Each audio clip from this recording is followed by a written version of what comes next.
A very good afternoon to you, wherever you may be, however you may be. Thank you so much for listening and watching and tuning in to another edition of the All Cardinals podcast. My name is Donnie Druin, joined every week by my main man Richie Bradshaw. That's me. Before we get into the nitty gritty, go and follow our work at allcardinals.com or sl.com/NFL/Cardinals. Follow Richie on the app formerly known as Twitter at RichieBrads36. Follow me at Donnie Druin. Richie, let's get the intro right out of the way. Kyler Murray is probably going to play football this weekend, and that is music to the ears of Arizona Cardinals fans across the nation. Jonathan Gannon spoke with media today. He said, if all goes well, that's the exact words that he used. If the week goes well, he'll start. Such a big lift for the Cardinals, Richie, and kind of just touching on the performance we saw yesterday with Clayton Tune against the Cleveland Browns, sacked 7 times, 2 interceptions, no touchdowns, a very, very rough start. That would have been tough for anybody to walk into that situation, but it looks like Clayton Tune, if all goes well, according to Jonathan Gannon, will not touch the field. Kyler Murray, since tearing his ACL and meniscus in week 14 of the last season, it's been a super long road back. And for him to come back at home against the Atlanta Falcons, a winnable game, the Valley's juiced right now, man. The Valley is juiced right now. Just give me your initial thoughts and reactions. Well, first of all, I think that we definitely need to tip the cap to the Cardinals front office and organization, and understanding that they needed to take their time here.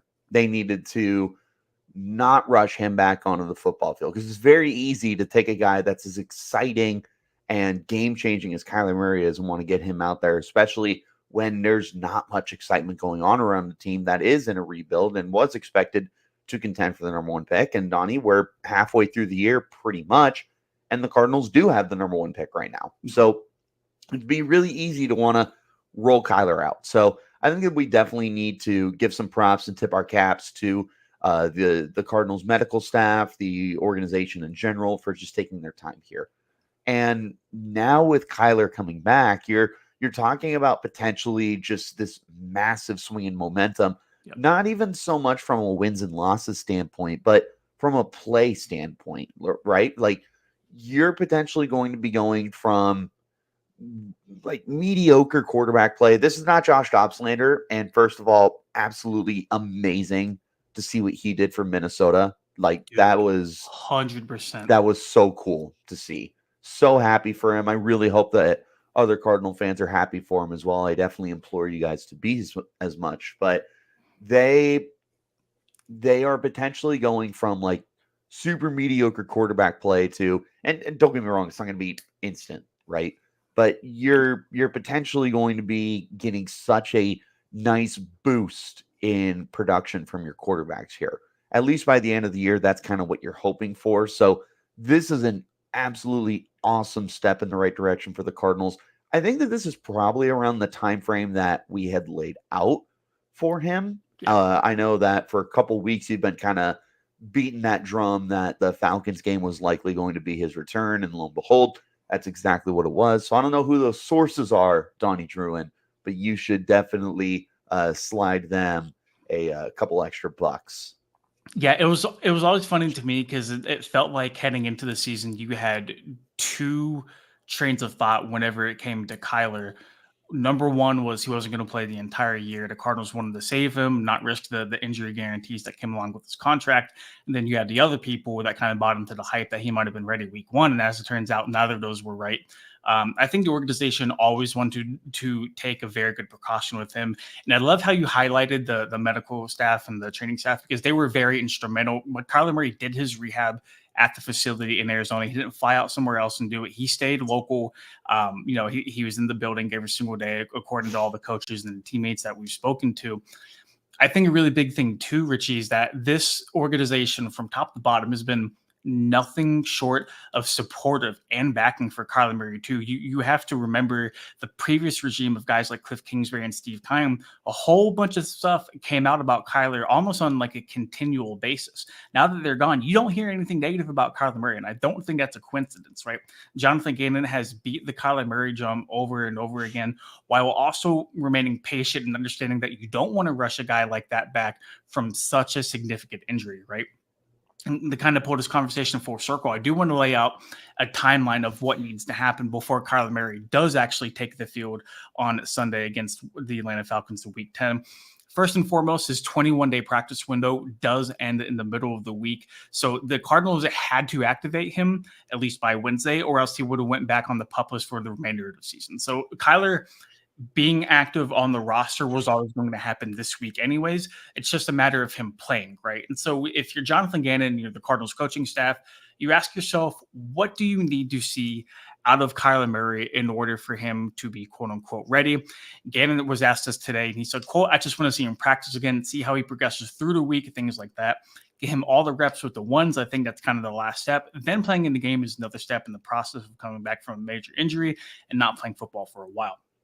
We got to be willing to understand that it might not look like Kyler. And I think he's got a good expectation of that. The coaches have a good expectation of that. But I know this, Richie Bradshaw, he's going to come out there, play his game, and help us win. If you're Jonathan Gannon, Richie, what are you looking for this week? How safe do you feel rolling Kyler out? Because he practiced on a limited basis the first week, practiced on a full basis the last 2 weeks. What in your head gives you the green light to throw him out there on Sunday? What you need to see is just that he continues to look comfortable moving around. One of the most important aspects of Kyler Murray's games is his ability to create those off script, off schedule plays with his legs, move around and be dynamic as not even just a runner, Donnie, but just somebody who can break out of the pocket when everything starts to break down. It's such a massive part of Kyler Murray's game. So you need to be able to know that he is comfortable there. You're not looking for him to be what he was, right? Because like we can say whatever we want about Kyler Murray. I know that there's a lot of haters out there. I know that there's a lot of people who love him. But one of the people that you have to applaud, or not people, one of the things you have to applaud with him is just how creative and special he is because of his legs. He's not going to be at that point in right now, probably not even by the end of the year. But you want to see that he's beginning to take those steps in the right direction. This is also a guy that you've taken enough time with, and for his position, you aren't going to throw him out there until you feel he's ready to be thrown out there. So I feel like with some positions you could do, quote unquote, like a pitch count with these kind of guys. Kyler Murray's not a pitch count kind of player. So they're not going to put him out until they know that he is 100% ready to go. And if they are teasing that he is going to play in this game, they are 100% of the idea and the mindset that he is 100% ready to go, because you're not jotting out a quarterback back out there that quick. You're not jotting out a franchise quarterback who is getting paid that quick either. So if they believe that Kyler's good to go, then he's going to be in this game full time. It's not going to be a pitch count situation or anything like that. So as far as what you're looking for, I think the biggest thing is just that he is showing a little more confidence on that knee. That's really all. You're not looking for him to be right back to rushing for 50, 60 yards a game, scoring touchdowns seemingly every other week on the ground. You just want to see that he's gaining more confidence. No, 100%. And I think a big part of it is going to be the mental aspect too, right? Could not agree more. Whenever you're coming back from such a significant injury like that, there might be a little bit of hesitation, right? Due to things Kyler Murray used to be able to do. I hope Kyler doesn't feel the need to be himself coming back from this week, because let's be real, like the Cardinals are 1-8. Yeah, 1-8 because we're in week 10. We all kind of knew and kind of foresaw that this was going to happen, right? That the team was not going to get off to a good start without Kyler. There is a very big offseason ahead of Arizona whenever it comes to, maybe potentially getting a quarterback, maybe potentially keeping on to him. Nobody really knows. But the first step in that process of finding out what the franchise is going to look like for the foreseeable future is Kyler Murray playing. And we have to remember, too, the Cardinals are not the only team that are going to be evaluating Kyler Murray. There are going to be a handful of other teams watching him play that feel like maybe they're just a quarterback away. And if they like what they see, they're going to go ahead, maybe give Monty Austin for the call, maybe talk some business there in the offseason, right? So there's a lot riding on this line, but I think first and foremost, man, you just have to be excited, right? And I think Jonathan Gannon hit this nail on the head whenever he was talking today. He's going to give this team a jolt of energy, a jolt of energy that a guy like Josh Dobbs couldn't do. No offense to him, a jolt of energy that a guy like Clayton Tune couldn't provide to his offense as well. More than anything, it's just for a 1-8 football team, it is so refreshing to be excited about something, right? To be excited about a football Sunday here in Arizona in the month of November. Can I give you a tinfoil hat kind of moment here? Amazing. Perfect. I'm listening. Let me get mine too. Okay. So you have I love the sombrero. Thank you. So I don't believe this at all. It's all totally coincidental, circumstantial, but I don't like where this is going. I love that you mentioned that you're going to have some teams that are potentially going to be interested in seeing where Kyler Murray is at, because the Cardinals do have the number 1 pick. Look, I just don't know how you wouldn't take Caleb Williams. It's a whole other podcast to talk about it. 100%. But I feel like we're going to talk about it 10 times over this offseason too. 100%. So we're not going into it right now. If you guys want to, just subscribe because we'll go over it eventually. Yep. So turn on notifications too. But what this game would mean is it's potentially your first opportunity to advertise where Kyler Murray is at. And poetically, this is where that tinfoil hat comes into play. Is it not poetic, not circumstantial, anything like that, poetic, that a team like the Falcons that feels like a quarterback away is the first game that Kyler Murray is playing against? Like, talk about a way to advertise him is like, here's firsthand. And like, if anybody has paid attention to my terrible takes that I've had over the years, I actually said during the offseason that if the Cardinals were to trade Kyler, the Falcons are the first team who should call. It's just poetry. It's hilarious. It's tinfoil hat. That's is a good putting point. It lightly. Nah, man, that's a very good point. And it's more funny than anything. No, so, it is, but like, but I'm also here to stir that pot. That's exactly what we do here at allcardinals.com, right? I don't know. It is funny. I just think they didn't want to throw him out there against a very, very tough Cleveland Browns defense, right, on the road. Could not agree more. And instead they're like, hey, Clayton Tune, 5th-round rookie, here you go, bud. Have fun. There's no James Conner, no Michael Wilson. 2 starting offensive line get hurt, which I love the comment here by Classy Nasty, not on that offensive line. And I mean, DJ Humphries got hurt, Will Hernandez got hurt, so we'll see if they actually play this week. But no, I'm just getting back on the Kyler train. Whenever Gannon spoke to reporters today, he said Kyler's fun to be around at practice. He's the ultimate competitive. He's ultra competitive, wants to play football. But everything that he's been doing up until this point to get himself ready to go both on and off the field, rehab with the health stuff, with the mental stuff about playing quarterback, he has far exceeded my expectations right now. You're hearing nothing but good things about this dude. Nothing but good things about Kyler in his return. So let's talk about it. Let's talk about his potential return. Has to be activated off of PUP. If he won't go, it's going to be Clayton Tune again. Jonathan Gannon did confirm today. But Gannon, I don't know how you go back to Clayton Tune, especially if Kyler Murray is fully healthy. But let's say Kyler Murray starts, right? What are your expectations for him? Because you cannot expect prime Kyler Murray to be back right away. I don't think you can go into this game with expectations. Like I said, when you're going into this game, you're going to be monitoring to see how comfortable he is on that knee. You want to see that he's still somebody who can take advantage of you with his legs. Again, this isn't a guy that you want to see is instantly back to the 40, 50, 60 rushing yards per game. Yeah.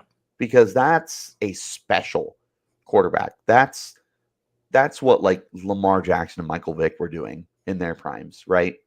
You don't need to see that from Kyler in his first game back from a devastating knee injury. You just want to see that confidence is building up with him.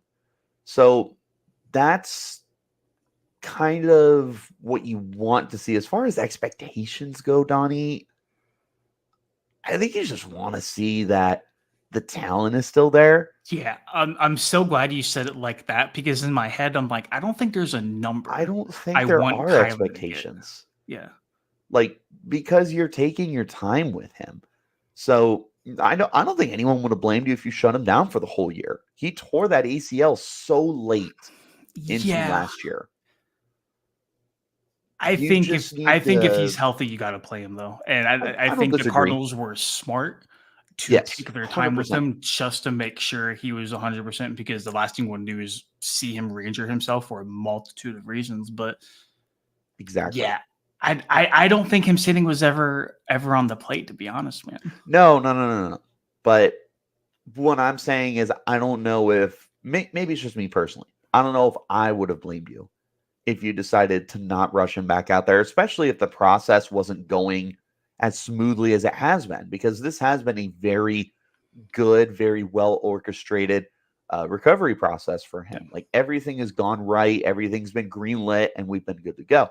But if you did have some kind of hiccups along the way, then you would potentially entertain it. I don't know. It's a whole other thing. It's not tinfoil hat. I promise you that much. But Oh, I already took it off. So well, it was a pretty great tinfoil hat. I really appreciate how much better it was than the box of tissues that I had next to me.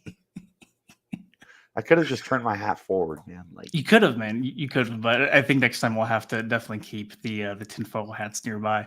But no, I feel like I don't have anything else to add right now. It feels pretty cut and dry. If Kyler Murray is healthy and good to go through practice this week, he will start against the Atlanta Falcons Sunday in Week 10, right here, State Farm Stadium here in Glendale, Arizona. It's a good time, man. It's a really exciting time, and that feels weird considering the Cardinals are riding a 6-game losing streak heading into the Sunday.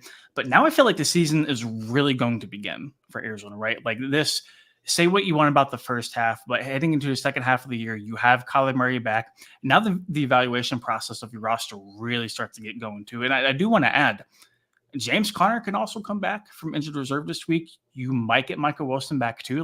You really might get a handful of strong offensive contributors back this weekend against Atlanta. it would be really cool to see them get their second win of the year in Kyler Murray's return from Dude, injury. he's a competitor, and like when you You're get damn right he somebody is. like that in that environment where it's just like an electric factory, he's a gamer, 100%. I know a lot of people. Is a gamer. Nice. Yes, he is. Him and DeAndre Ayton were probably playing 2017 Fortnite over the week. Him and DeAndre probably would have got the same amount of rebounds against the Nuggets last year in the postseason. Dude, Dude, Kyler Murray could have stood out of bounds and watched Jokic get all those boards. Just saying.